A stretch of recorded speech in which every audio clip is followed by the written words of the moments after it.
Well, Love it. hey, everybody. Welcome to the Unlock Show. I've got DP Needham with me today, and today you guys are in for an absolute treat because if you're anybody that is working in the online space right now, you want to know about how to actually brand yourself. And today I have found one of the best people when it comes to working out how to brand yourself and how to do it really, really effectively.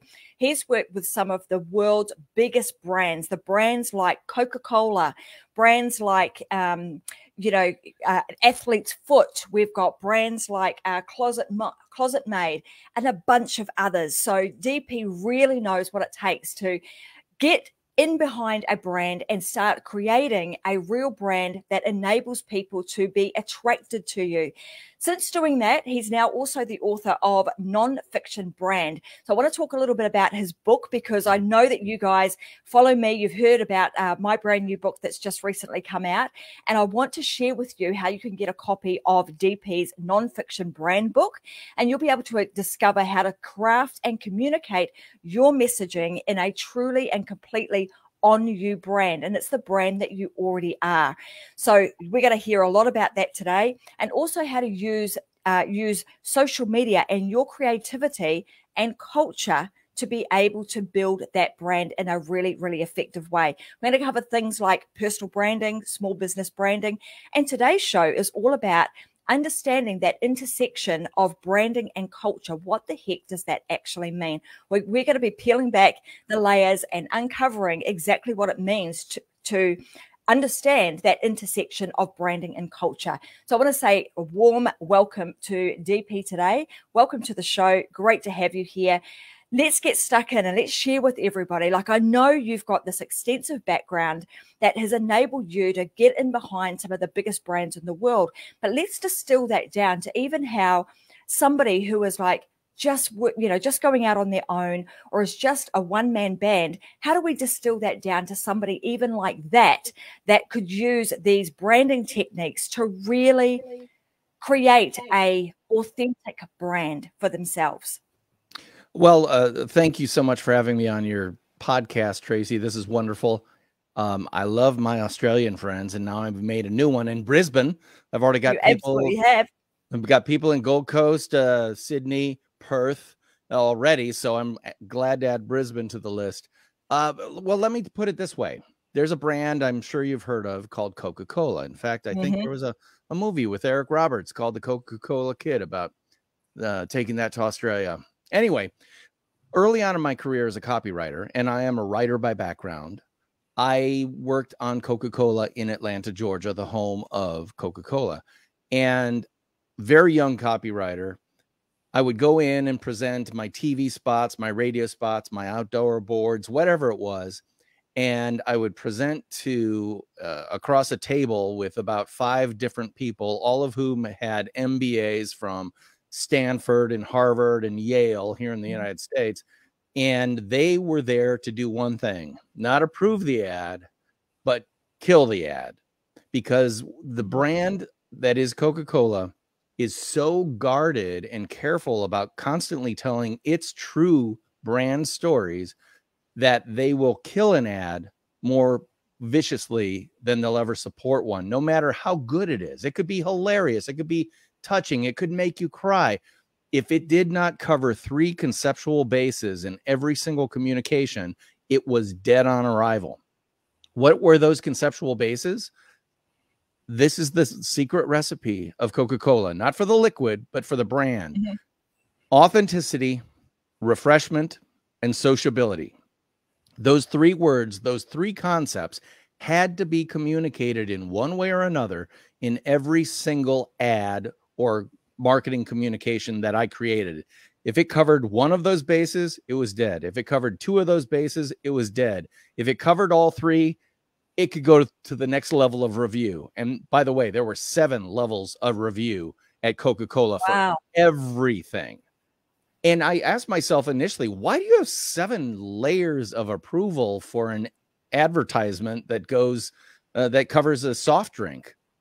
And the answer is, and it took me a while to figure this out, the only difference between their style of sweet, brown, bubbly water And their competitors' version of sweet, brown, bubbly water was their brand. The stories that brand tells, the images it conjures in your mind. And that's when I realized what the power of brand was. If it can effectively differentiate two different brands of sweet, brown, bubbly water, so much so that I'm a Coke person, you might be a Pepsi person or a Virgin Cola person or something like that. I don't know about you, but here in the States, when we have a waiter or a waitress come to our table to take drinks orders, someone might say, I'd like a Coca-Cola, please. And they might say something like, well, we only serve Pepsi products. Oftentimes someone will say at that table, oh, no, thanks. I'll just have water. Why? Are you telling me that there's so much of a flavor difference between Pepsi and Coke that they couldn't enjoy a Pepsi if they're a Coke person? Of course not. What they're saying is, no, I'm a Coke brand loyalist, and I don't think of myself that way, but I just love Coke. If I can't have Coke, I don't want anything else. Just give me water. That is the power of brand. Now, the thing that people should take away from that is, of course, that works for a product, right? How does that work for people?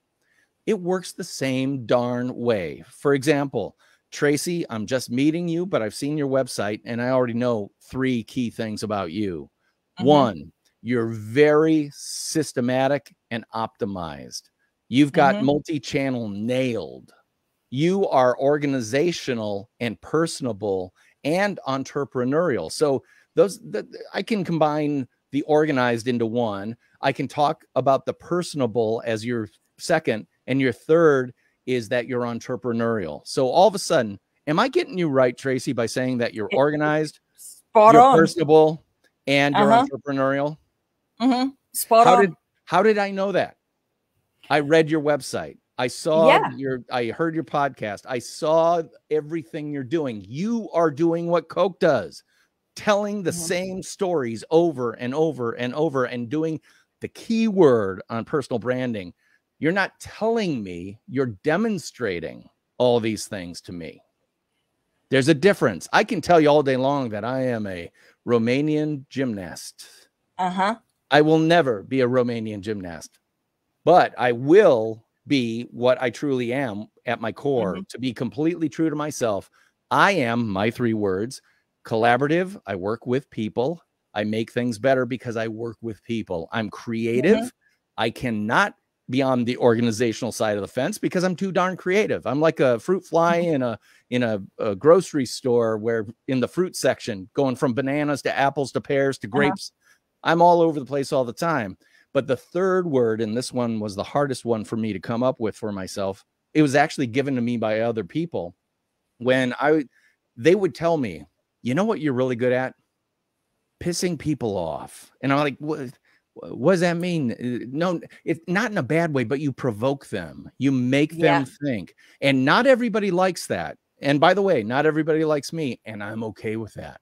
I am totally okay with that because I am true to myself. And the reality is, as a creative collaborator, my first 2 words, if I don't provoke you to think differently, to think more broadly, to think more deeply, I'm not doing my job, am I? I'm just taking orders and filling orders like a cook at a fast food restaurant. I'm not a fast food restaurant guy, man. I am an executive chef at my own restaurant, and I want to know deeply, what would you love for the best dinner you could have in your life? Then I listen, and then create. What I love about this, DP, is that, you know, taking that Coca-Cola kind of concept and understanding, like when you broke that down into understanding what the 3 key things are that really make that brand, like they thought about what's going to make us special. How the heck can we stand apart from our competitors? And what do we come back to time after time after time? And if it doesn't meet these criteria, then it's off the promotion, you know, board. It's just not going to get it, not going to get there. And then you being able to distill that down into looking at somebody personally. So that whole process that you just did right there is how you take the big brand concepts and distill that down to an individual person, understanding what are their values, what are they going to stand for, what are they going to stand up and shout from the rooftops about, regardless of what else is going on in the world. So when you are able to, be almost rattle some cages, that's in my new book that's just come out, How to Go from a 6-Figure Coach to a 7-Figure Mentor. We talk a lot about you having to often rattle those cages, and you're not always going to be the cup of tea for everybody, and that's okay. That's exactly what you want to be. Just like you've described, you're either a diehard Coca-Cola a fan, or you're a Pepsi fan. You're on either side of that fence, and you will say, no, I'm not prepared to drink that brown bubbly water. I would rather wait until I got the bubbly, water that I really love, because I've brought into the idea, I've brought into the brand and the feeling and the emotions and everything else that goes with it. And I'm prepared to stand by that brand. So I love how you've distilled this right down to really understand, just by looking, listening, and asking the right kind of questions of people to determine what is it that they actually stand for. The other thing that I like about this is that you said you can say all day, I am something. I am a Russian gymnast. But if you're not demonstrating that, you're not a Russian gymnast. That is how you get the credibility, is by actually demonstrating and doing and being the brand. You exude that in every cell of your being, which then creates the brand around you. Let's talk, I want to go deeper on that, because I know there's a lot of people that go, well, why should I do that? Why is personal branding so damn important? I get that if I've got a product, I should do that, but why should I do that? Particularly if you're an entrepreneur, why do I need to do that for my own personal brand? Why is that important? Well, and again, forgive me if the words I use are not the exact same words that you would use in Australia, because we are two countries separated by a common language. Mm-hmm. The old, who said that? George Bernard Shaw, I think, about England and America. But it's certainly true of America, the United States of America, and Australia. The example I want to use, 2 words, brand and commodity. Here in the United States, commodity is a word that describes things you buy in bulk. Typically, they're identical to each other. Things like corn, coffee, orange juice, pork bellies. These things are commodities. And commodities literally are purchased for the lowest possible price.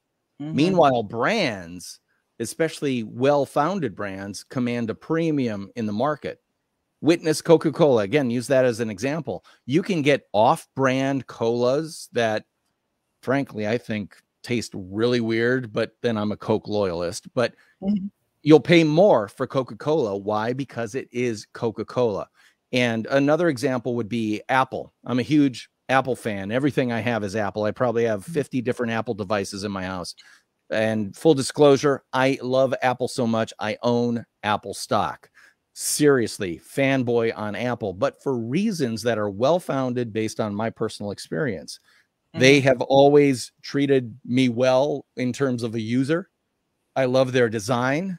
I don't have to work on stuff to make it work. It just works. All of these things are things that I love about this premium brand. So we've got premium brands, and we have absolute buy it for the cheapest possible price commodities.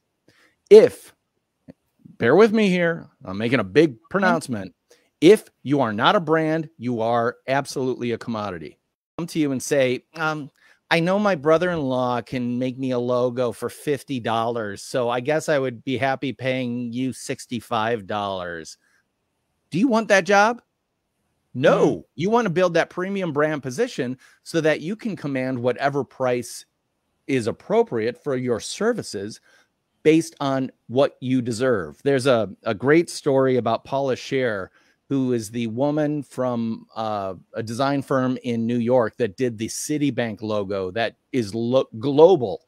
If you've seen the Citibank logo, which is Citibank with a red arc over it, and she designed that logo in the very first meeting where they talked with Citibank about doing the logo. And the Citibank people were like, oh, we love that. And we can see where it's going. It has to work in every country around the world. It has to work in all sorts of cultures. It just works beautifully. But you just came up with that. Why should we pay you what you're asking to be paid for this? And she said, because you're paying me for the 30 years of experience and expertise that it took to do this in 10 minutes. You know, it's another story that I don't know about the handymen and the guys who fix appliances in your country, but they'll tell you when you say it took you 5 minutes to fix that. And he said, and why am I paying you so much? He said, because I know which bolt to tighten. Absolutely. You know, and it's based on experience and everything else. So you don't get paid what people want to pay. You get paid what you deserve to be paid based on what people understand about you. If they don't know anything about you and they think you are the same as getting a logo design off Fiverr from some kid in Bangladesh, listen, I do that all day long because I'm a creative director and I know how to get the work out of them very efficiently and get my idea done the right way.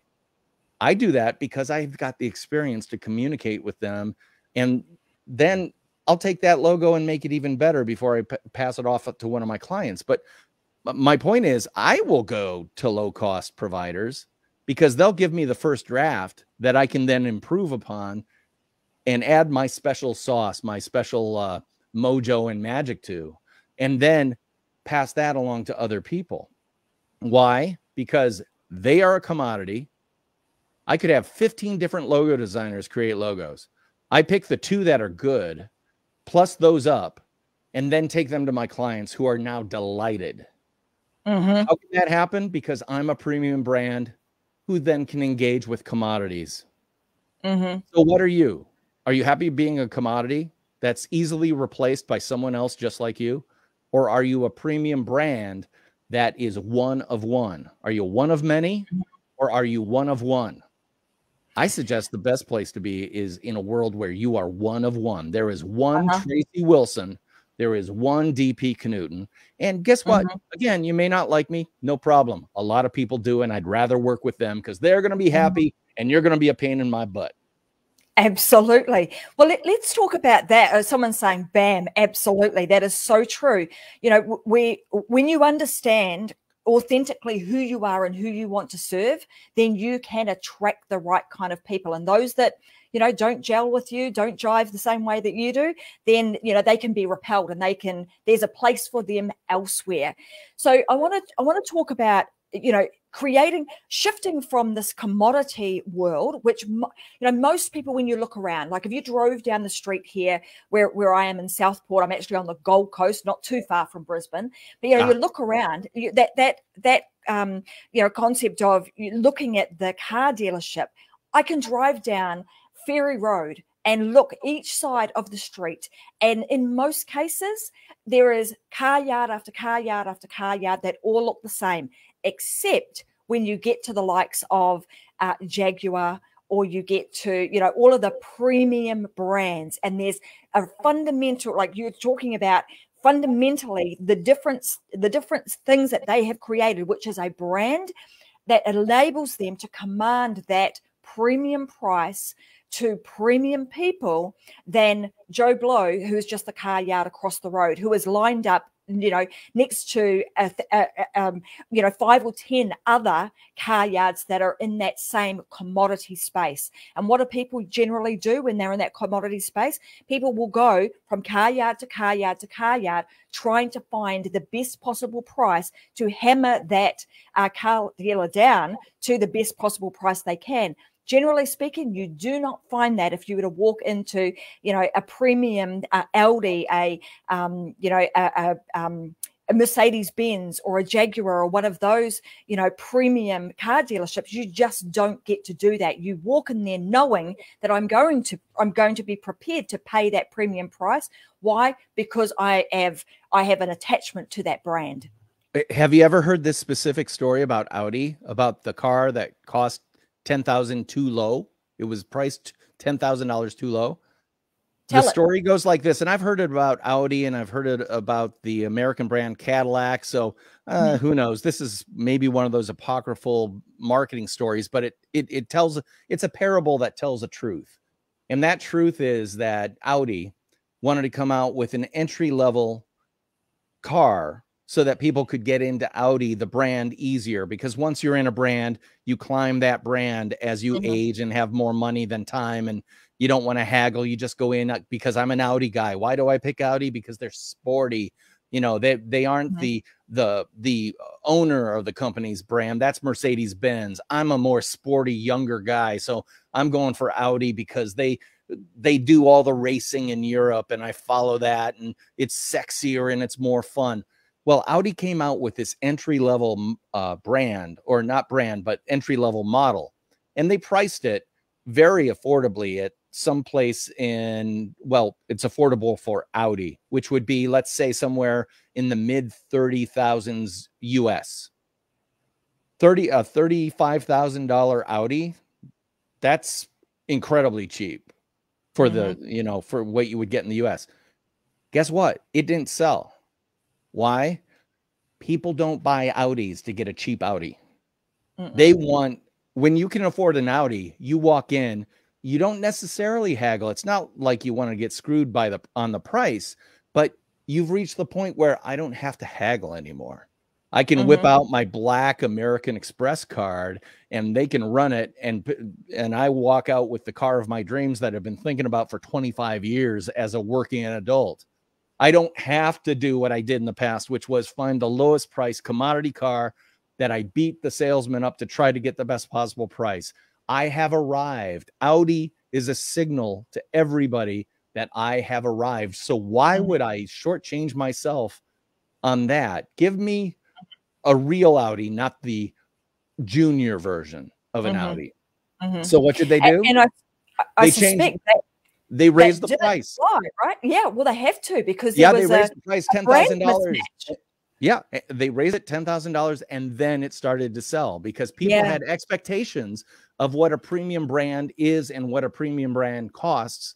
And when there was a cognitive dissonance between, I know you're a premium brand, but you're giving me bargain basement prices, something's not right there. Isn't that fascinating? That's psychologically, that's the connection that we make. Hang on a minute, like you're saying, there's something amiss here. Something's not quite right. You know, I go to Audi because I want the premium, but yet I'm able to get this basement priced vehicle. What's wrong with it? What's going on here? This doesn't make sense. So really important that we have that. There is always an alignment with the brand in which you create, because otherwise you get that as the result. Thinking that, hey, I'm going to do the right thing. Maybe this is what I need to do to have a basement price product to draw the customer in, when in fact there's a disalignment with your product and therefore they don't come. It actually repels them away. I want to ask a question about this, because at the moment, and when we're talking about sort of this personal brand, a lot of people think about, you know, to create my personal brand, I've got to become an influencer. So let's kind of help them and define this whole concept of influencer versus personal brand. Like, what's the difference, and why, you know, why is creating a personal brand so much more, in my opinion, got so much more weight to it than just being an influencer? Okay, well, I'm a big fan of Venn diagrams. You know, you create that big circle and then you put a smaller circle in it. You got a big circle, that is personal brand. You got a much smaller circle within it, that is influencers. And by the way, if you're talking about the 20-year-old in the bikini that on the beach with the sun in the background and her hair looking so beautiful and trying to be some type of low rent Kardashian, those are the influencers I think we all think of, right? When we think of personal brands, like, oh, Kylie Jenner is a influencer personal brand, right? Yeah, well, every influencer is a personal brand, but not all personal brands are that type of influencer. However, every personal brand influences people. There's a difference. To say I'm an influencer is like me saying I am a world-class cricketer. I've never played cricket, but I can fake it till I make it. How many times have you heard that? Fake it till you make it. That's garbage. That's absolute garbage. Personal brands are not about that fake it till you make it. It's this is who I actually am, and this is totally aligned. I love the fact that you use the word alignment and aligned, because that's what it is. You align yourself with your truth, your completely true, completely you personal brand. And let me tell you a story that I include in my book, NonFiction Brand, which looks like this. Yes. Is with a golf pro located in Sydney, of all places. And I heard about this guy at Social Media Marketing World in San Diego 2020, right before COVID lockdown happened. And I was talking to my friend Todd Austin from Sydney. Hey, Todd. And he was telling me about a friend of his named Christian Small. He's a golf pro at a golf course in the Sydney area, and he's a teaching pro. And frankly, he had kind of lost his love of golf. He still enjoyed teaching and helping people become better golfers and all that, but he kind of lost the passion for it. And he decided to do something big and bold, because social media allows you to do something big and bold and global for free. He decided that he was going to try to qualify for the Australian Open golf tournament. It's open to anyone to try to qualify. He was going to do it, but he knew he had to work on his game. So every night for 100 consecutive days on Facebook, he would work on his game publicly. And some nights he's working on his putting. Some nights he's working on his short game. Some nights it's driving. Other nights it would be, hey guys, I just have nothing. I'm wiped out today. I'm upholding to my promise that I was going to go live every night or do a blog post every night, but I just don't feel it tonight. How authentic is that? To admit that, yeah, I'm a golf pro. I'm trying to do this, but I just can't do it. Do you know what happened? This is the coolest thing. Number one, I'll skip to the end. He tried to qualify. First day was pretty good. Second day, not so good. He didn't qualify. Pretty bad, huh? Partway through his 100-day journey, he got contacted by someone who was following him on Facebook. And he said, I've been following what you're doing. I'm so enamored of what you're doing and so inspired by it that I would like to write you a check for $10,000 and give it to the charity of your choice. And this guy followed through and did it. Someone else who was following him on that 100-day journey said, I don't have $10,000, but I have $2,000. And they donated it to the same charity. So this guy was out there putting himself out there in front of the entire world, demonstrating everything about who he is, what he does, and how he does it, bearing it all, warts and all, as we like to say in the US. And people responded to it. And all of a sudden, guess what else happened? He started getting phone calls from people who are like, hey, do you do golf lessons? I've always wanted to learn golf. And it's always intimidated me because pro golfers are all so tough and great at it. And I don't know what I'm doing, but I see that you're a regular human being and you have your doubts and your weaknesses too. And guess who responded to that most? Women. Yep. All of a sudden, women were like, oh, you're showing your vulnerable side. You aren't the toxic masculine sports hero. Instead, you're this approachable man who can teach me a game that I know could help me and my personal brand as I try to be more successful in business, because I'm sure it's the same in Australia as it is here. Business is a golfer game. Golf on the golf course. Exactly. If you aren't on the golf course, you aren't getting the deals. And there are a lot of people who want to get on the golf course and not embarrass themselves. So what do? They go to Christian Small and they learn how to golf. Maybe not be a pro golfer or a pro-am golfer, but they're going to be better and more confident. And they're going to be learning from someone that they've learned to like, know, and trust, because he demonstrated that he's likable, knowable, and trustable via that 100-year journey. I mean, that's just a great example of somebody putting themselves out there, like you say, warts and all, and just sharing, and then that ripple effect, the showing their vulnerability, and people going, actually, I like you. I like what you're about. And I you know, there's a saying that people do business with people who are like them, not necessarily people who they like, but they would have seen something in him that was like, oh, you're like me. Yeah, I you know, grub the ball sometimes too. You know, I sometimes I show up and I don't feel like showing up. You know, so these things that we can resonate with and we can connect with other people enable us to create that connection, and then obviously business grows from that. I want to go here, DP. I want to ask around, you know, a lot of people ask the question, how much should I actually share?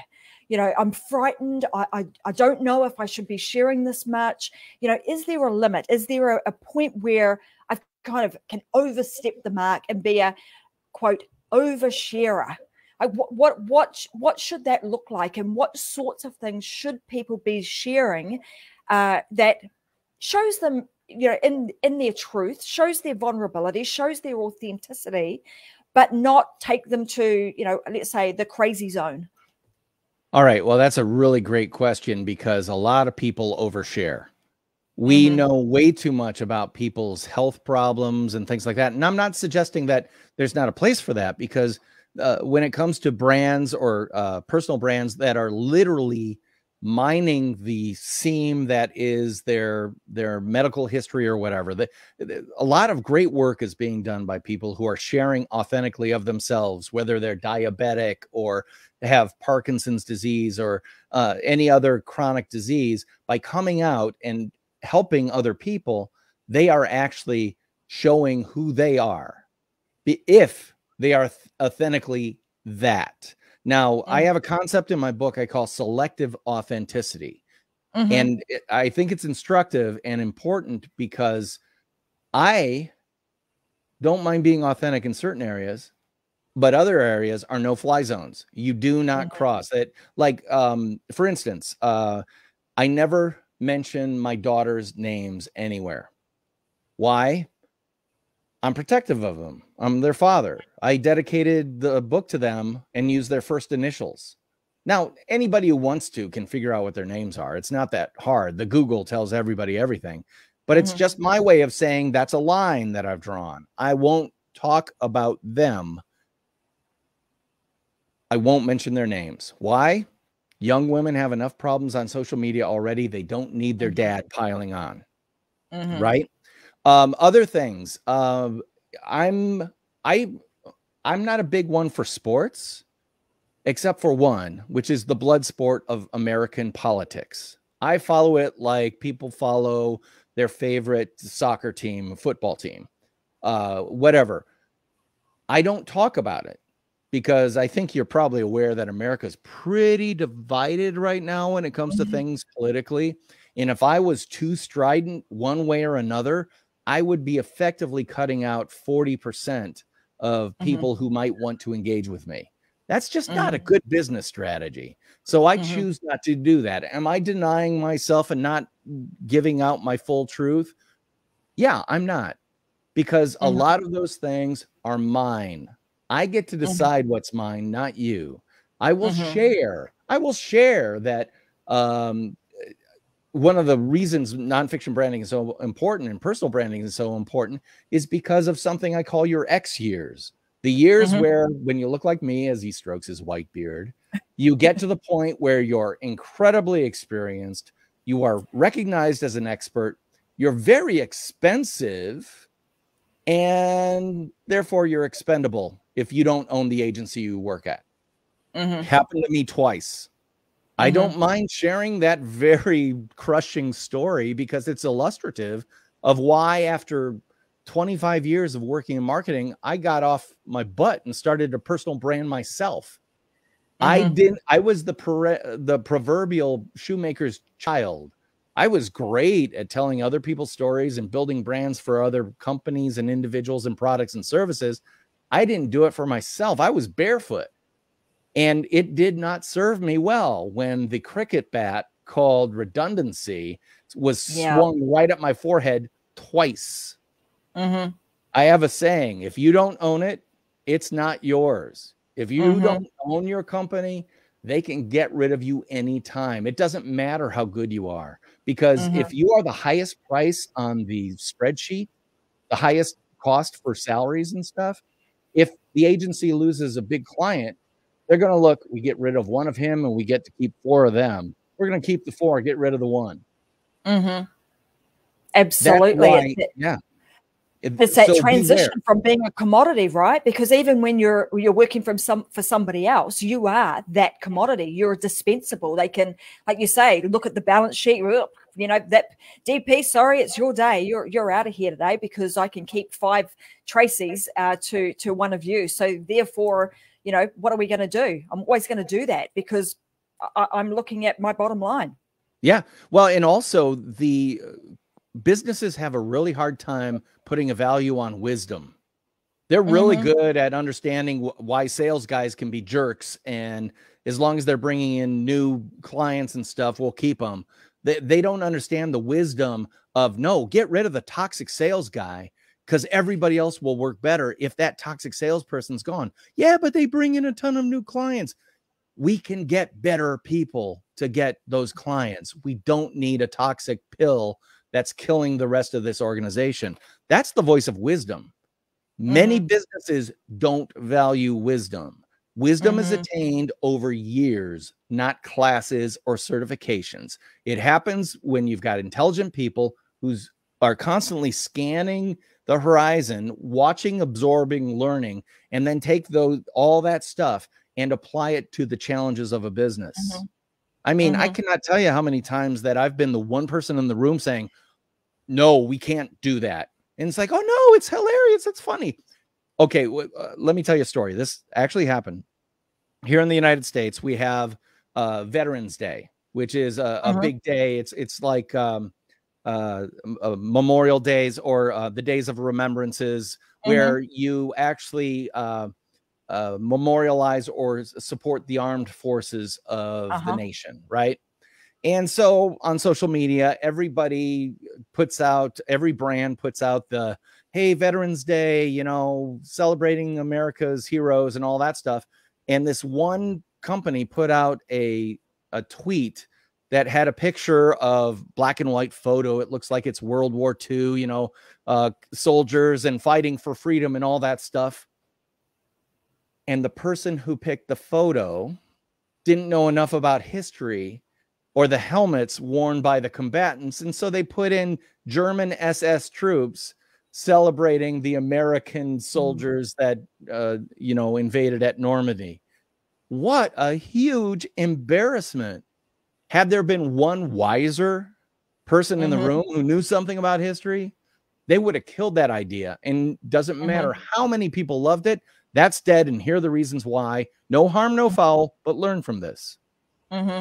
You know, I mean, and that all comes back, I think, you know, here comes my organizational piece, DP, you kind of, you know, summed me up. But, you know, when we're looking at creating this brand, and like you say, you know, there's 3 core things that Coca-Cola and every brand really come back to, and then creating boundaries that sit around those, like what will I talk about, what won't I talk about, and then actually having a process where you can bring to the table the thing that you are going to be putting out on social. So for example, you know, I do this show live. Why do I do a show live? Because you can, in my opinion, when you're doing a show live, you cannot be anything but authentic. You cannot lie in here. You will be found out, because it will come out at some time naturally in your show when you are doing it live. It is going to rear its ugly head. So best you show up, be the authentic person that you are, and be, you know, truthful in doing so. That is why I actually do a show called Unlocked, and I do it live so that it is truly unlocked. There's nothing hidden. I don't edit anything out. If we make a boo-boo, so what? Too bad, so sad. You know, that's okay. But, you know, having those planning, understanding what it is that you are actually creating. What do you want? So when from a personal brand standpoint, what do you want to stand for? What are you prepared to show up for and stand up for? And are you going to continue to do that even when the narrative might be against you? Are you going to continue to stand up for what you truly believe in. And I think that that's why I do this particular show live in the way that I do it. But once you create those, what I would call pillars, the core pillars, and then the boundaries that sit around those, and then you have a process of, let's take a look at this through the eyes of what I'm wanting to create, through this lens of authenticity with boundaries. What's in and what's out becomes really, it becomes an easy process to do because it's very clear. And that had they implemented, or had they had this process that you speak of, they would have known that, hang on a minute, we're going to have a major issue with this, because that is not the message that we want to send. And it's not just what we say. It's the way we make people feel. It's the imageries that we're using. It's the colors that we use. All of those sorts of things come together to create this cohesive, on brand, which we hear about a lot, on brand that can be authentic at every stage of the process. In your book, you talk about, it being, non-fiction branding. Can you explain, when you talk about, non-fiction compared to fictional branding, what's the difference, and when are they applied? Okay, well, there are plenty of fictional brands out there, and we all know them. They're the ones that don't seem right, that smell of snake oil and sleazy salesmanship, the ones that you're like, yeah, I don't quite believe that. And then there are brands that are incredibly authentic, genuine, and true to who they are, what they do, and how they do it. I'm trying to think of a brand that may cross the Pacific so that we're talking about the same thing. Are you aware of the sportswear company Patagonia? It's they do yes. high-end. Yeah, they do high-end yes. outdoor wear, polar fleece, and climbing gear, all that stuff. It was created by a self-described Yosemite dirtbag climber named Yvon Chouinard. And he was an old school climber in the Yosemite Valley in California. And he became a blacksmith so he could create his own pitons for use while climbing, because America did not have a big, deep, rich climbing history. So he had to make his own. And then he started making other stuff, and he started making clothing. And now all of a sudden he's basically a multimillionaire, if not even close to billionaire. And that company is so aligned, and they are so true. They are a nonfiction brand because everything they do is true to who they are and their founding principles. They are truly a nonfiction brand. Now, there are other brands that are what I would call fictional. And a lot of those fictional brands are based or associated with pop music figures or popular cultural figures. Come on. Let me just pick on the Kardashians, because I think everybody knows the Kardashians. Okay, yeah, they look at some fabric swatches that other people have done. Yeah, they smell some fragrances that other people have created, and they say, I like that one, and I like that one. And then they put their name on it, and people go out and buy it. There is nothing authentic about the family Kardashian. I'm just sorry. The only thing they are authentic about is being authentically entertaining to a certain segment of the audience. Serious. Just bringing the hot tea for you. It's true. Meanwhile, you look at a star. I'm trying again. Okay, Tom Hanks. The American movie star, who's been obviously down in Australia recently, fairly recently, and he is known as the nicest man in Hollywood for a reason, because he is. And you can smell it on screen that he's a decent human being. The few times where he's tried to play a character that was more of a rogue, it didn't work very well. Why? Because the audience went, nah, you can tell he's a good guy. When you think about how good he was in Forrest Gump, you totally believed that he was this intellectually challenged individual, but who still had this emotional heart, because he as an actor does.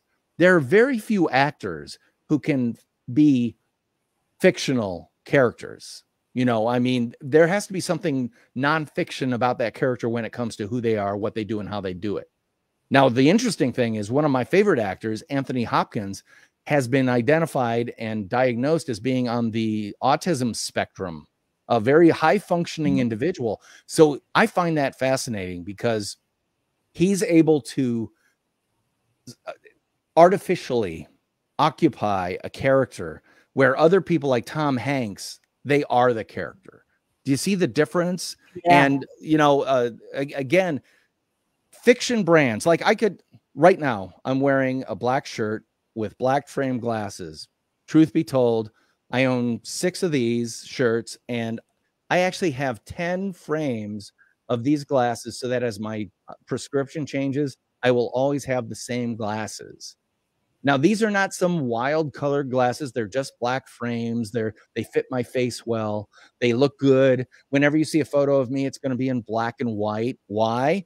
Everyone else is in color. If you're in black and white, you naturally stand out. And the other thing, truth be told, as an older male who has a little bit of a ruddiness about his face, black and white takes that ruddiness out of the equation, and I look so much more dramatic, you know, and I look a little bit more youthful and dramatic instead of just kind of wizened and ruddy.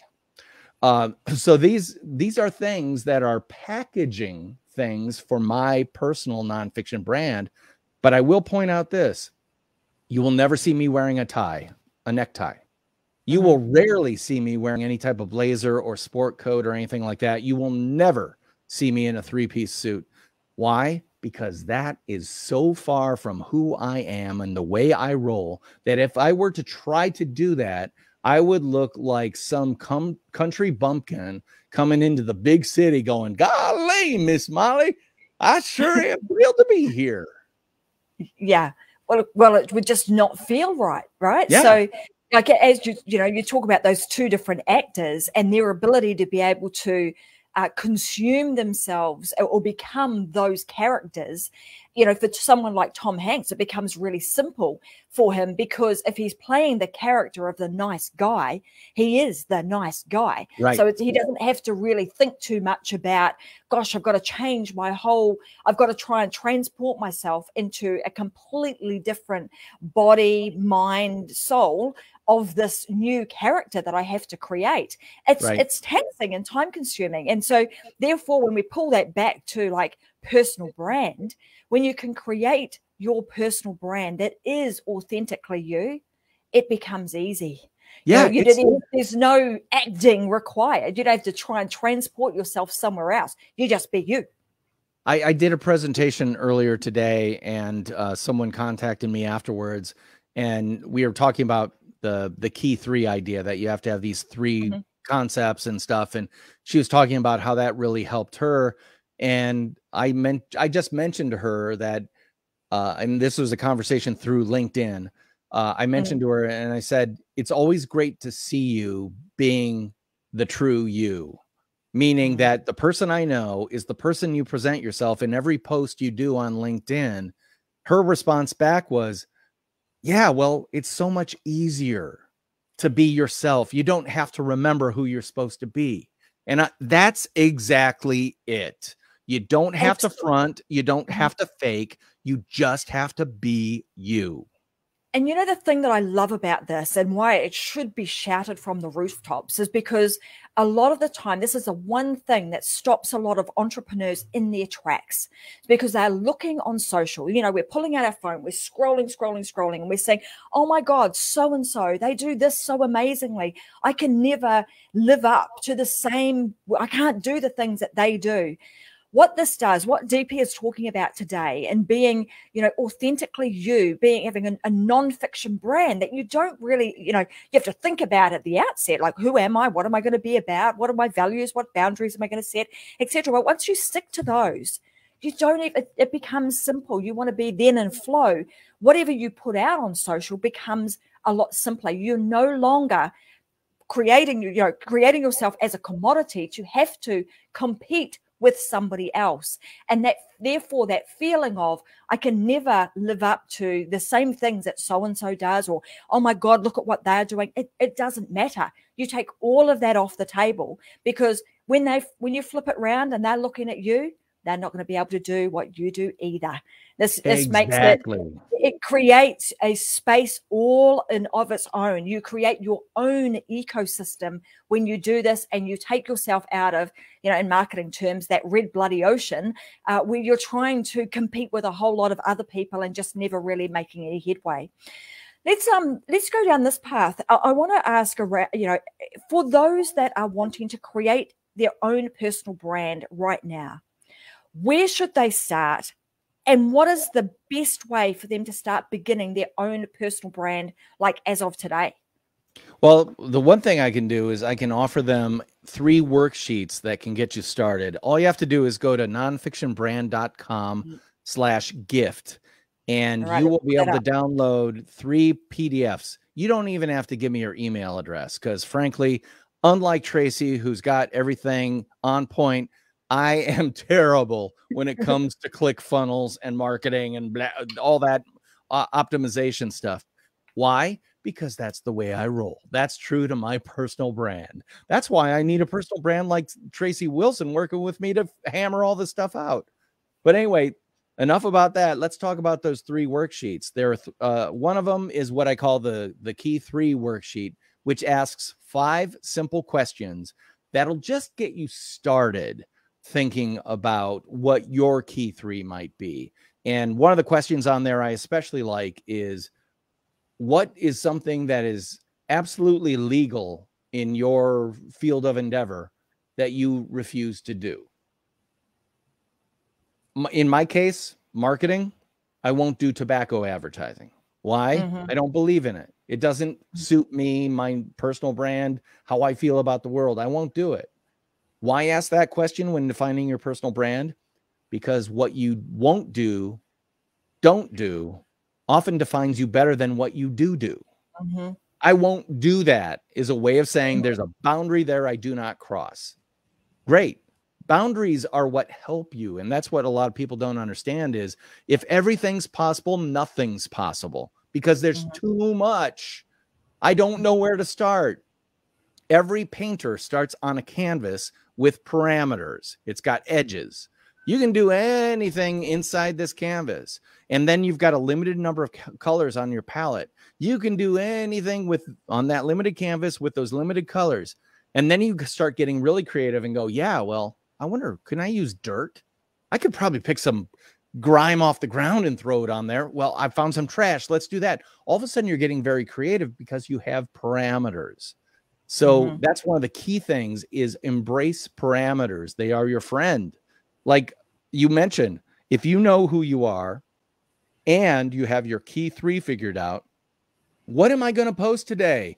Well, in my case, I'm going to find something that is collaborative, meaning I'm working with people to teach them something new, or maybe it's a quiz where I ask them a question, they respond. So there's collaboration going on there. It's always about something creative. I'm not going to put up any new metrics or anything like that. That's not what I do. It's just wrong. And then it's got to be provocative. I'm not one of those people where it has to be naturally contrarian to the popular opinion, but it's so funny how many of my opinions run counter to the popular opinion. So it's easy for me to say, everyone's saying this thing is great. I think it's not, and here are the reasons why. And the reasons why are then the provocation, the provoking. I'm getting you to think, do you agree with me? Do you not agree with me? The best thing you can do with me is start a conversation in the comments, which I call comment marketing. You're marketing yourself via your comments, and you take issue with something I said, because then we can have an interesting ferment. And by the way, you might convince me I'm wrong. And I will have learned something, which is a key part of me and my personal brand. Oh, what you mean a world where we're able to have difference of opinions, and we're actually able to have a conversation about that and debate and maybe even change our opinion on a particular subject, right? Oh, yeah. Yeah. I mean, that is what we should be doing, because we don't want a cookie cutter approach where everybody has to do the same thing. I mean, what a boring place that would be. You talk also in your book about creating, why you should be actually creating your brand, but then you should be codifying your personal brand. Like, let's unfold that for me. What do you mean by codifying your personal brand, and how does one do that? Well, if you think about it, okay, so I like to use the example from United States history, but it's very similar to any history, any modern history. The United States of America as a country did not exist prior to, the 1760s. We had this big beef with a certain kingdom across the pond, and we didn't exist as a country until the country was an idea. But the idea was like a cloud that circled around and everyone was trying to grab onto and nail down.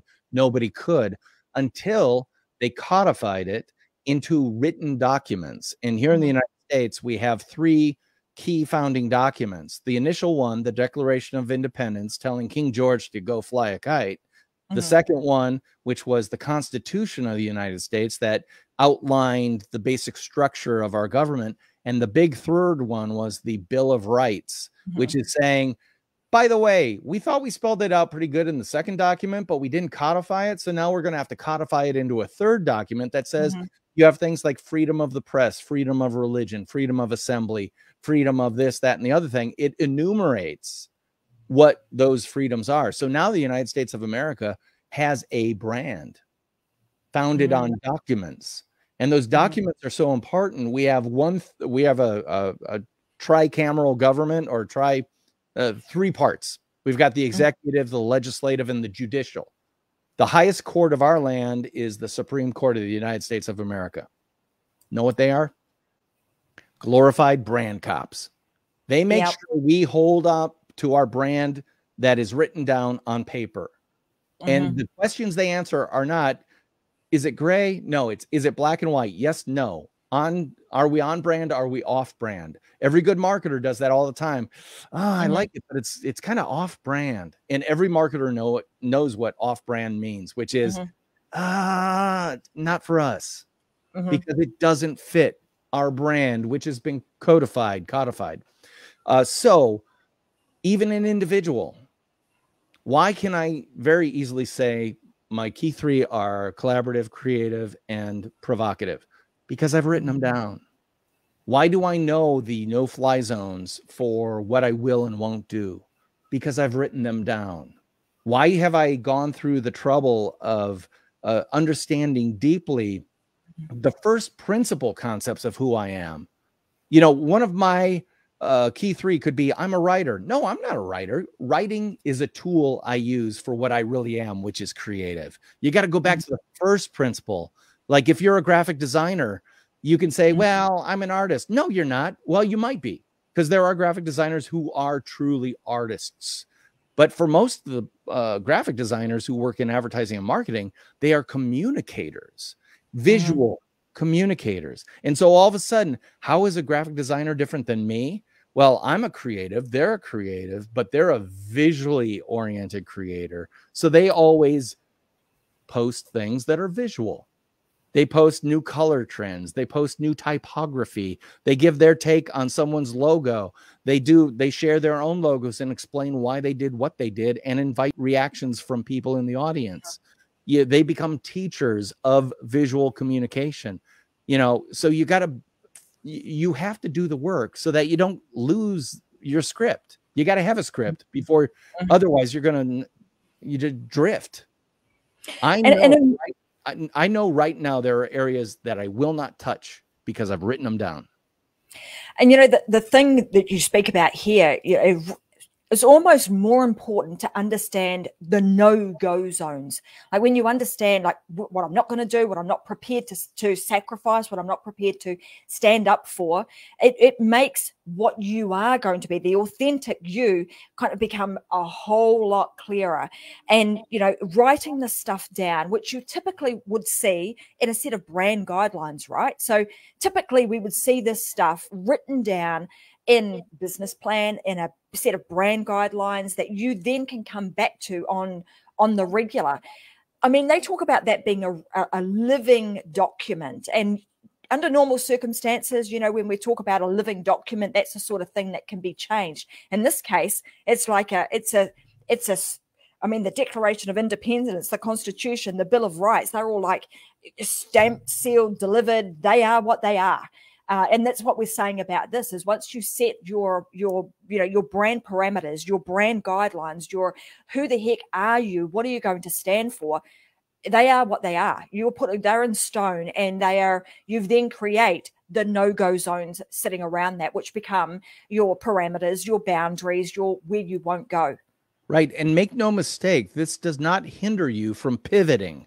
Like if you have to pivot, like let's say that you started out and you were a teacher and you love teaching, but then you have an opportunity to become an administrator within a school district or something like that. Are you now suddenly moving your brand, your personal brand? No, you're just pivoting. Because here's the thing, when you create a nonfiction brand that is truly first principle oriented, it is nothing more than an axle that has a tip that goes into the ground, and you can turn 360 degrees, but you don't move laterally because you are founded.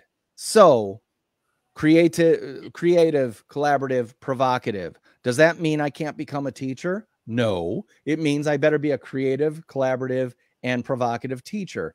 If I wanted to be a TV personality, I'd have to be the same thing. If I wanted to write a book, my book had damn well better be creative, collaborative, and provocative. So it becomes the thing that founds me, that literally gives me a foundation upon which to pivot.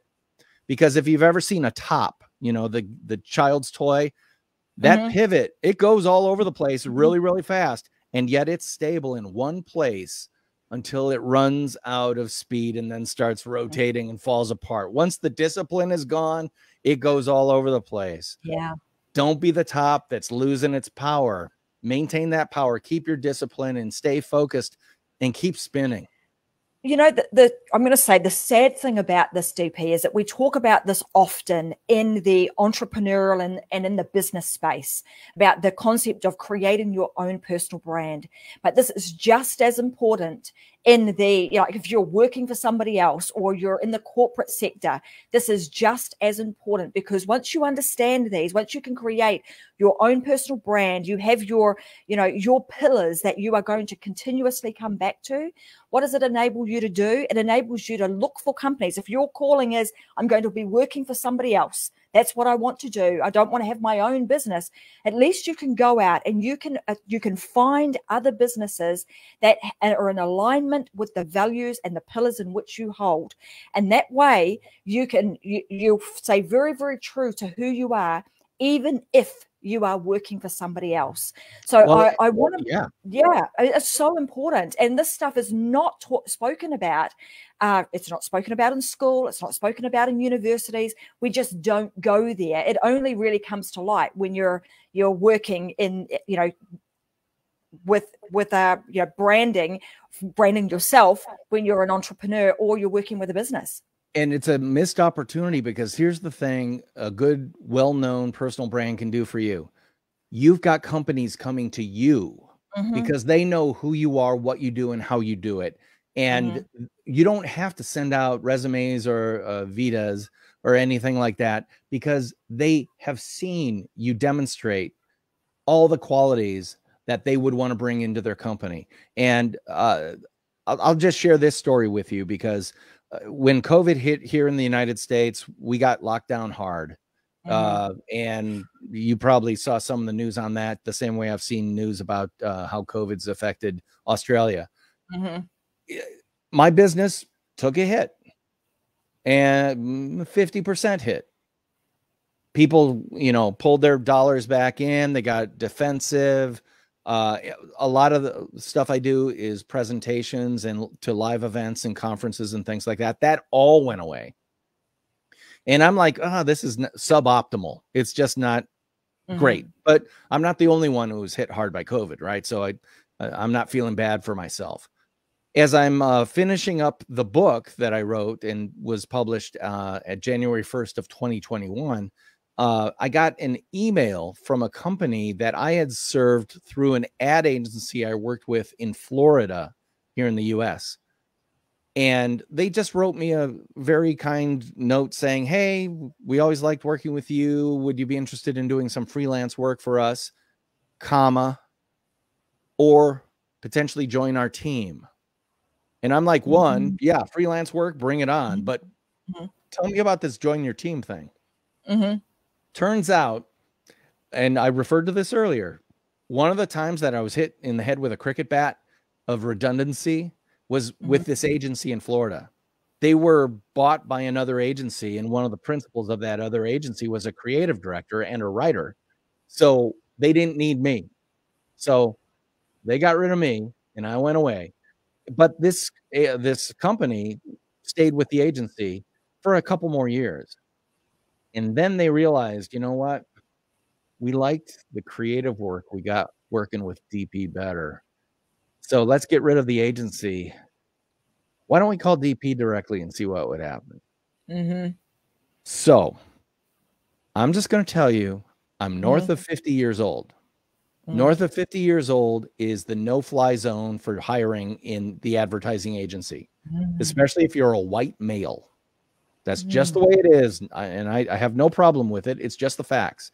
You will not get hired by a traditional ad agency or even especially a new media marketing firm because you're not a digital native, dude.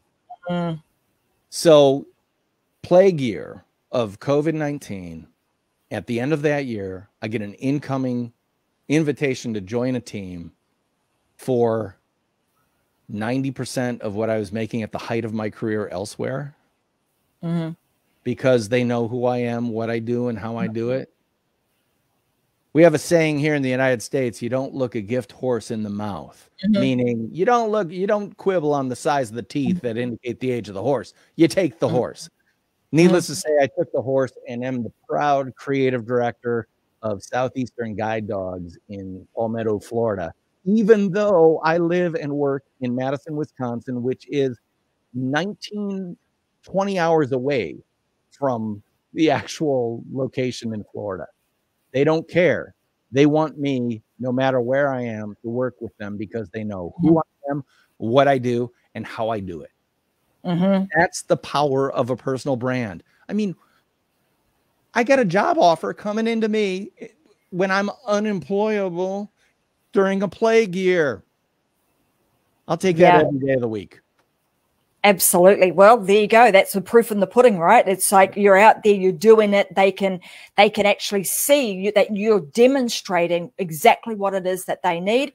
And it puts you in the driver's seat. I mean, people are going to come to you rather than you having to, go around and put in your resume. I mean, my husband is employing people at the moment, and I don't know, he had got something like 500 applications for one job, and they're having to put their best foot forward in the hope. And on the flip side of that, they hope that what the person says in their resume and their interview is actually legit. Whereas with this sort of stuff, there is no, like I said, there's no hiding. You can go out there, find people, and actually see what they're doing. Now, this is almost like a double-edged sword, right? Because from that perspective, you want to be very mindful about how you are creating your personal brand, because if you are not being mindful about it, and unfortunately a lot of our younger generation that are, created a whole lot of stuff on social didn't really realize that, hey, it's there forever. And guess what? Employers go searching. We need only do a little bit of a Google search and we actually see the authentic you. So you want to really give this some thought, be intentional about what you do, but also be very authentic in the way in which you do things. So I want to wrap up today. This is such an interesting topic, and I could talk for hours and hours and hours on it, as I'm sure DP could too. And I want to make sure that you guys, because it is such an interesting topic, and it is a topic that I think we need to be taking extremely seriously. Like I said, we started out this conversation talking about this from a business perspective, but how important it is for anybody to be creating their own personal brand, giving this some real thought and making sure that you maintain your alignment with it as you move forward in life, because it really will pay dividends for you, not just in financial terms, but also in the way in which you feel, because you will remain in alignment with that for years to come.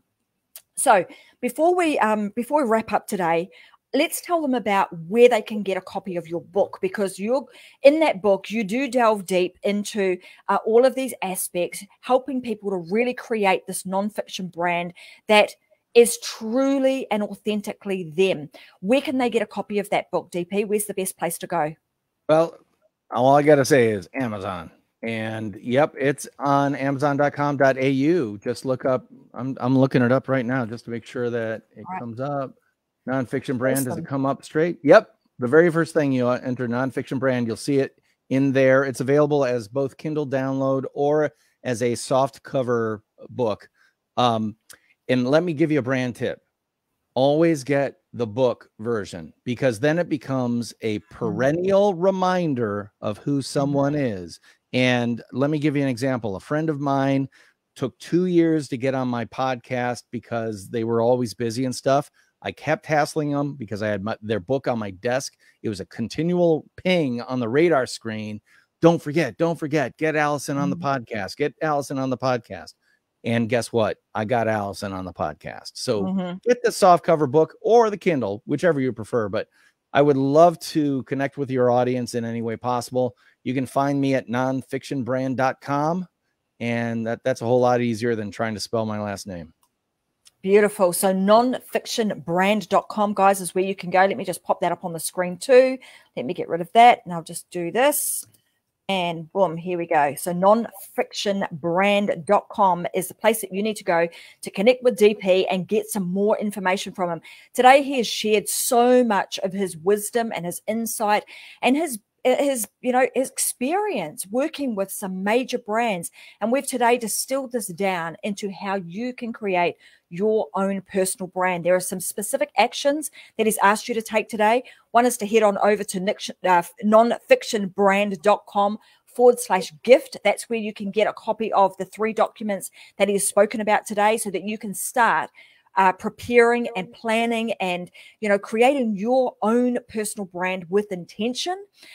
Make sure you go and download those, and go ahead and get a copy of the book. So go to amazon.com, which is also available here in Australia, as he's just said, and get yourself a copy of Nonfiction Brand, the book, and have a good read of that, because that's really going to help guide you through how to create your truly authentic brand. So I want to say thank you very, very much for your time today, DP. It's been fantastic. I knew this would be a great conversation. I read your bio. You and I have connected previously, and I've seen, all the wonderful things that you're doing. I knew that this was going to be a really good conversation, sharing some really good insights and value to our audience. I want to thank you very, very much for your time and for being here. And I hope that we will someday be able to have you back on the Unlock Show, and we will unlock some more goodies as it pertains to creating your own personal brand, and also a brand for your company. So we might go a little bit deeper into that. We'll unpackage the book in a little bit more detail for everybody too. But thank you very much for your time today. I appreciate it. Oh, thank you so much for having me on, Tracy, and good luck to everybody out there creating your personal brands. That's opportunity on the table. All you got to do is pick it up and start using it, and you will see things start working for you. Fantastic. Thanks, everybody. I'll see you back on another episode of The Unlock Show next Wednesday, 10 a.m. Brisbane time. But bye for now.